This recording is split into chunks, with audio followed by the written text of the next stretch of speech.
حضرت عمر رضی اللہ تعالیٰ عنہ کے دور خلافت میں 18 ہجری میں پورے جزیرہ عرب میں ایسا قحط پڑا کہ کھانے پینے کی چیزیں بھی کسی قیمت پر نہیں ملتی تھیں۔ فاقوں کی شدت کی وجہ سے لوگ انتقال کر رہے تھے۔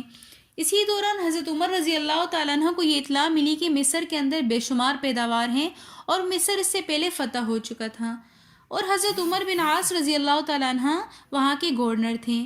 حضرت عمر رضی اللہ تعالیٰ عنہ نے ان کو خط لکھا کہ یہاں حجاز میں بالکل غلہ نہیں ہے، اور مجھے معلوم ہوا کہ مصر میں غلہ بہت ہے، لہٰذا یہاں والوں کے لیے وہاں سے غلہ بھیجو۔ گورنر صاحب نے جواب تحریر فرمایا کہ آپ مطمئن رہیں، میں اتنا بڑا قافلہ غلے سے لدوا کر بھیجوں گا کہ اس کا پہلا اونٹ مدینے میں اتر رہا ہوگا اور آخری اونٹ مصر میں غلے سے لد رہا ہوگا۔ مصر اور حجاز کے درمیان 1 مہینے کا راستہ تھا، جو کہ اس زمانے میں اونٹوں کے ذریعے طے کیا جاتا تھا، اور یہ سارا راستہ غلے کے اونٹوں سے بھر دوں گا۔ چنانچہ غلہ آیا، اور اتنا ہی آیا، اور مدینہ پاک میں اور اطراف میں منادی کروا دی گئی، جس کا جی چاہے وہ حضرت عمر رضی اللہ تعالیٰ عنہ کے دسترخوان پر آ کر کھانا کھا لے، اور جس کا جی چاہے وہ اپنا حصہ گھر لے جائے۔ چنانچہ ہزاروں لوگوں نے آ کر حضرت عمر رضی اللہ تعالیٰ عنہ کے دسترخوان پر کھانا کھایا، اور جن کا جی چاہا انہوں نے اپنا حصہ لے لیا اور گھر چلے گئے۔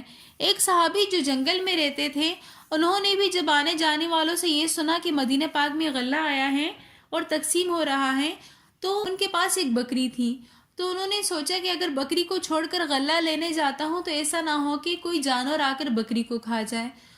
تو انہوں نے سوچا کہ چلے اس بکری کو میں ذبح کر لیتا ہوں اور پھر اس کو میں کھا لوں گا تاکہ جسم میں تھوڑی انرجی آ جائے، اور اس کے بعد مدینہ جا کر اپنے حصے کا غلہ لے آؤں گا۔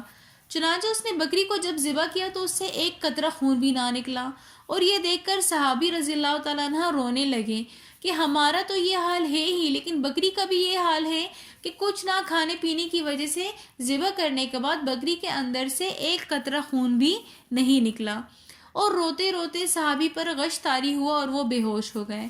اسی بے ہوشی کی حالت میں انہوں نے دیکھا کہ آپ علیہ الصلوۃ والسلام ان کی خواب میں آیا، اور انہوں نے کہا کہ جاؤ اور میری طرف سے عمر کو سلام کہہ دو، اور عمر سے کہو کہ تم تو بڑے عقل مند تھے، تیری عقل کو کیا ہو گیا۔